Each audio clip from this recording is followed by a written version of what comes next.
क्या आपने कभी नोटिस किया है कि डॉक्टर्स की ज़ुबान बिल्कुल मुख्तलिफ क्यों होती है?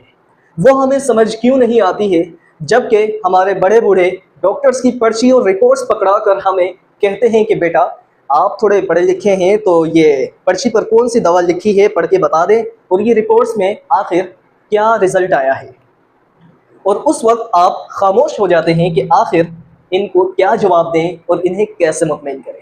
तो जी हाँ दोस्तों, आज मैं आपकी इसी मुश्किल को हल करने के लिए ये वीडियो लेक्चर रिकॉर्ड कर रहा हूँ, जहाँ पर जो जवाबात मैं आपको सिखाऊंगा, जो जवाबात मैं आपको बताऊंगा, वही आप अपने बड़े बूढ़ों को देकर उन्हें मुतमईन कर सकते हैं। मजीद ये कि क्या आपने नोटिस किया है कि दोस्तों से बात करते हुए या आप अपने टीचर से बात करते हुए या कोई इंटरव्यू देते हुए अपनी लैंग्वेज को किस तरह डिफरेंट वे में इस्तेमाल करते हैं?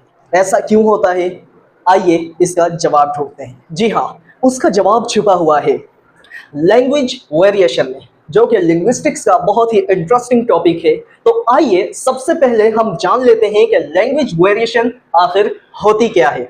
उर्दू में सिंपल शॉर्ट करके आपको मैं समझाता हूँ जेस्ट वे में। लैंग्वेज वेरिएशन यही होती है कि किस तरह एक लैंग्वेज को, चाहे वो उर्दू है, इंग्लिश है या जो भी, मुख्तलिफ लोग मुख्तलिफ मकामात पर मुख्तलिफ सोशल ग्रुप्स होने के लिहाज से किस तरह इस्तेमाल कर रहे होते हैं। यानी क्या लैंग्वेज इन तमाम जगहों पर एक जैसी रहती है या फिर वो डिफरेंट हो जाती है? आया उसकी प्रोनाउंसिएशन, वोकैब्युलरी, ग्रामर और कॉन्टेक्स्ट बिल्कुल मुख्तलिफ होता है या वो एक जैसा ही रहता है? तो ये तमाम चीजें हम लैंग्वेज वेरिएशन में पढ़ते हैं। अब लैंग्वेज का माना सबको पता है, जुबान। वेरिएशन का माना भी हम सबको पता है कि मुख्तलिफ मकामात पर मुख्तलिफ अंदाज में मुख्तलिफ लोग मुख्तलिफ सोशल ग्रुप्स में मुख्तलिफ सिचुएशन के साथ किस तरह इस्तेमाल कर रहे हैं। तो ये लैंग्वेज वेरिएशन होती है। अब जैसे कि उर्दू पाकिस्तान की नेशनल लैंग्वेज है, लेकिन पंजाब में जो उर्दू का एक्सेंट है और सिंध में खास तौर पे कराची में जो एक्सेंट है वो बिल्कुल मुख्तलिफ है। इनकी जो वैरायटी है, वैरायटी से मुराद ये है कि आया वोकैब्युलरी, जो उर्दू के अल्फाज कराची में कुछ ऐसे इस्तेमाल होते हैं वो पंजाब में नहीं होते। इनकी प्रोनाउंसिएशन, कहने का जो तरीका है वो मुख्तलिफ हो जाता है कि एक पंजाबी जब उर्दू में बात करेगा तो आपको अंदाजा हो ही जाएगा कि ही इज फ्रॉम पंजाब।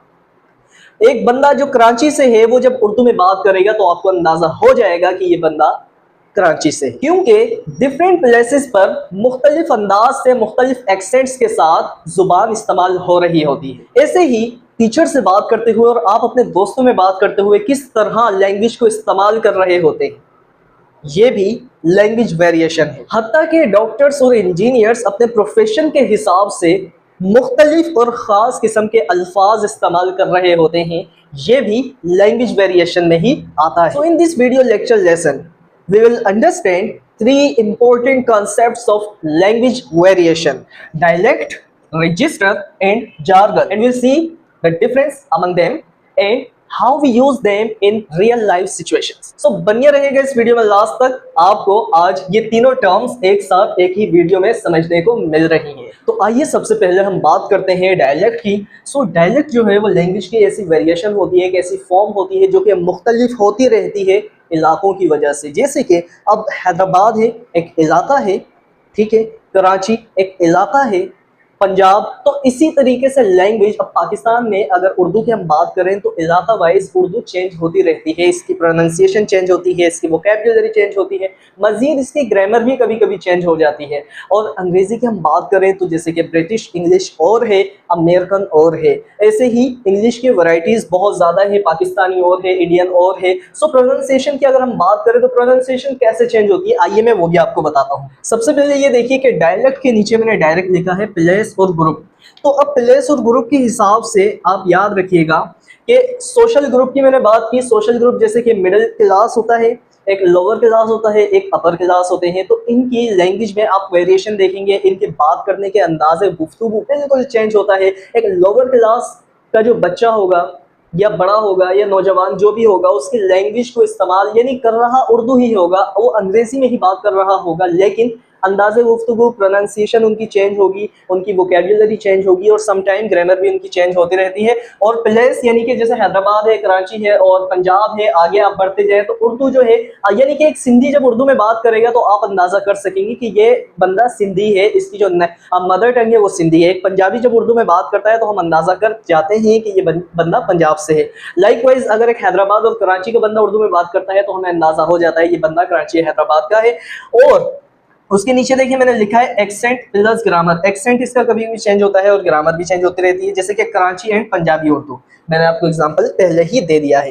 तो यहाँ देखिएगा ये पाकिस्तानी इंग्लिश है, ये ब्रिटिश इंग्लिश है और ये अमेरिकन इंग्लिश है। अब देखिए वोकेबुलरी में इन तीनों में कैसे डिफरेंस आ रहा है।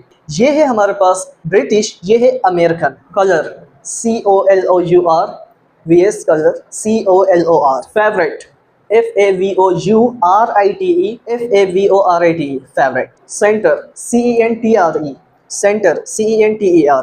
Theatre THEATRE, theater THEATER। Lift elevator, flat apartment, lorry truck, holidays vacation, biscuit cookie, sweets candy. तो आपने देखा कि इन अल्फाजों की मीनिंग सबकी एक ही है, लेकिन वोकेबुलरी में ये चेंज हो रहे हैं। ब्रिटिश कुछ और कह रहे हैं, अमेरिकन कुछ और कह रहे हैं। So this is called dialect, जो कि लैंग्वेज वेरिएशन में आ जाता है। लाइकवाइज अगर हम बात करें मीनिंग डिफरेंस की, जो कि मैंने डायलेक्ट में ही आपको बताया है कि मीनिंग भी डिफरेंट होती रहती है। बरतानिया में कुछ अल्फाज की, कुछ सेंटेंसेस की मीनिंग और है और अमेरिका में कुछ और है। जैसे कि एक वर्ड है मेड, MAD। अब मेड बरतानिया वाले कहते हैं एक मेंटली इल पर्सन को, पागल इंसान को, जबकि अमेरिकन एंग्री और फ्यूरियस बंदे को मैड कहते हैं, जो कि बहुत ज्यादा गुस्से का तेज होता है। अब जैसे कि मैंने यहाँ पर ग्रामर में भी आपको डिफरेंस बताया है कि बरतानिया वाले कुछ सेंटेंसेस को किसी और अंदाज में कह रहे हैं, किसी और टेंस में कह रहे हैं, जबकि अमेरिका वाले किसी और टेंस में। जैसे कि एग्जाम्पल मैं आपको दे रहा हूँ यहाँ पर, I have eaten the food, ये बरतानिया वाले कह रहे हैं। आई एट द फूड, ये कहा अमेरिका वाले ने। दोनों का माना यह है कि खाना खा लिया है, ठीक है, मैं खाना खा चुका हूँ, मैंने खाना खाया। अब एक बरतानिया वाले ग्रामर में इस्तेमाल कर रहे हैं प्रेजेंट परफेक्ट का, जबकि अमेरिका वाले पास्ट सिंपल का इस्तेमाल करके उसी मीनिंग को एक्सप्रेस कर रहे हैं। तो आपने देखा कि दोनों ग्रामर को अपने अपने तौर पर इस्तेमाल कर रहे हैं। ऐसे ही कलेक्टिव नाउन, टीम। अब हम पढ़ते हैं सब्जेक्ट वर्ब एग्रीमेंट। ये हम यानी कि इब्तदाई तौर पे जब हमें ग्रामर पढ़ाई जा रही होती है तब सब्जेक्ट वर्ब एग्रीमेंट बहुत अच्छे से हमें समझाया जाता है, प्रैक्टिस करवाई जाती है। सो पाकिस्तान में हम जब कलेक्टिव नाउन इस्तेमाल कर रहे हैं तो उसे जब सेंटेंस में इस्तेमाल करेंगे तो एज अ सिंगुलर हम लेते हैं और वर्ब उसमें सिंगुलर ही इस्तेमाल करते हैं। जैसे कि द टीम इज प्लेइंग। अब टीम कलेक्टिव नाउन है और इंडिविजुअल हम इसको ले रहे हैं, तभी हमने यहाँ पर वर्ब सिंगुलर रखा है। तो ये तो हो गया अमेरिका वालों का। लेकिन बरतानिया वाले जो हैं वो टीम के साथ आर का इस्तेमाल करते हैं, कलेक्टिव नाउन को वो प्लूरल के तौर पर लेते हैं, यानी कि टीम का हर बंदे को वो शुमार कर रहे होते हैं। सो ऐसा नहीं है कि हम बरतानिया वालों को 100% फॉलो करते हैं या अमेरिका वालों को। हम पाकिस्तानी इंग्लिश जो है वो तकरीबन मिक्सचर है। हम कभी कभी अमेरिका वालों की वर्ड वोकेबुलरी इस्तेमाल कर देते हैं, कभी कभी वहाँ की ग्रामर स्ट्रक्चर इस्तेमाल कर देते हैं, और मोस्टली हम जो ग्रामर फॉलो करते हैं, प्रोनाउंसिएशन फॉलो करते हैं, वो बरतानिया वालों की करते हैं। सो इट डजेंट मैटर, ये पाकिस्तानी इंग्लिश की वैरायटी है, ठीक है। अब हम बात कर रहे हैं रजिस्टर की। रजिस्टर जो है वो सिचुएशन और फॉर्मल इनफॉर्मल वे में इस्तेमाल की जाने वाली लैंग्वेज होती है, यानी कि आप अपनी लैंग्वेज को किस सिचुएशन में, किस हिसाब से, किस इंडिविजुअल से बात करते हुए कैसे इस्तेमाल करते हैं, ये रजिस्टर होता है। That how do we treat language depends on how we are talking to, यानी कि हम किससे कैसे किस सिचुएशन में बात कर रहे हैं, इस पर डिपेंड करती है हमारा रजिस्टर। क्योंकि सिचुएशन कभी फॉर्मल होती है, कभी इनफॉर्मल होती है। जैसे आप और मैं एक एक पर्सन इंडिविजुअल है ना, लेकिन हम पर सिचुएशंस मुख्तलिफ आती रहती हैं। सो हमें माहौल के हिसाब से बात करना होती है। जैसे कि अब फॉर एग्जांपल मैं आपको बताऊं कि आप एज अ स्टूडेंट बात कर रहे हैं अपने टीचर से और आप कह रहे हैं sir could you please explain that again, या फिर आप अपनी मैम से कहें ma'am my I come in.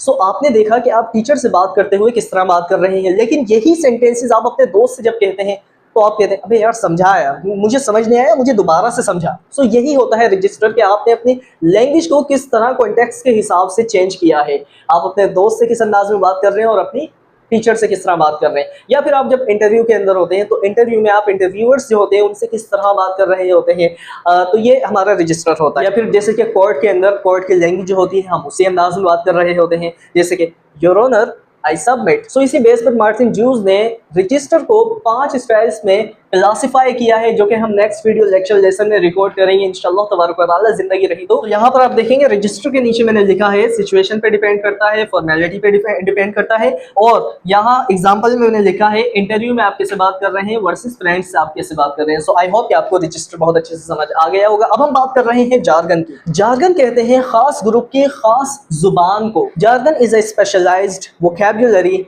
Used by specific profession और ग्रुप। जैसे कि डॉक्टर आपको कहे आपको हाइपरटेंशन है, या फिर बीपी लो है, या फिर डॉक्टर कहे ईसीजी करवा लो, तो ये तमाम जितने भी वोकैब्युलरी है ये स्पेशलाइज्ड वोकैब्युलरी है जो कि प्रोफेशन के हिसाब से डॉक्टर इस्तेमाल कर रहा है। आम इंसानों को इस वोकैब्युलरी के बारे में बहुत कम ही पता होता है। और आईटी का कोई बच्चा या टीचर कहे कि सर्वर बहुत ज़्यादा डाउन है तो डिबग करो, अब आम इंसान तो इस वोकैब्युलरी के बारे में नहीं जानता है ना। सो ये स्पेशलाइज्ड वोकैब्युलरी होती है जो कि स्पेशल ग्रुप या फिर स्पेसिफिक लोग ही जानते हैं। और ऐसे ही जो लॉयर है वो कहे फाइल द पिटिशन।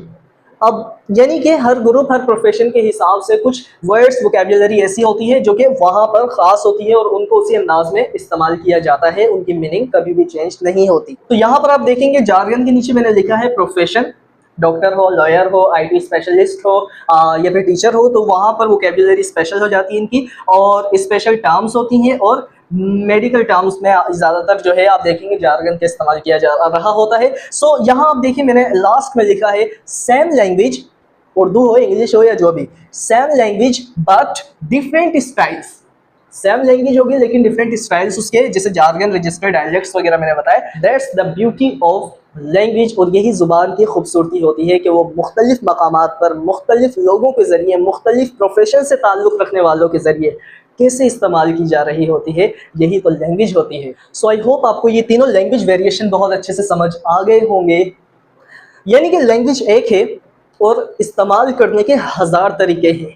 डायलेक्ट बताता है कि आप कहाँ से हैं, रजिस्टर बताता है कि आप किससे बात कर रहे हैं, जबकि जार्गन बताता है कि आप करते क्या हैं। इसी वजह से कहा जाता है कि पहले तोलो फिर बोलो, क्योंकि आपके अल्फाज या आपकी शख्सियत को जाहिर करते हैं कि आया आप कैसे, क्या किस तरह की सोच के मालिक हैं, क्या करते हैं। आपके अल्फाजों से ये पता लगाया जा सकता है। सो नेक्स्ट टाइम जब भी बोलो तो सोच समझ कर बोलना। मिलते हैं नेक्स्ट वीडियो के अंदर, अभी के लिए अल्लाह हाफिज़।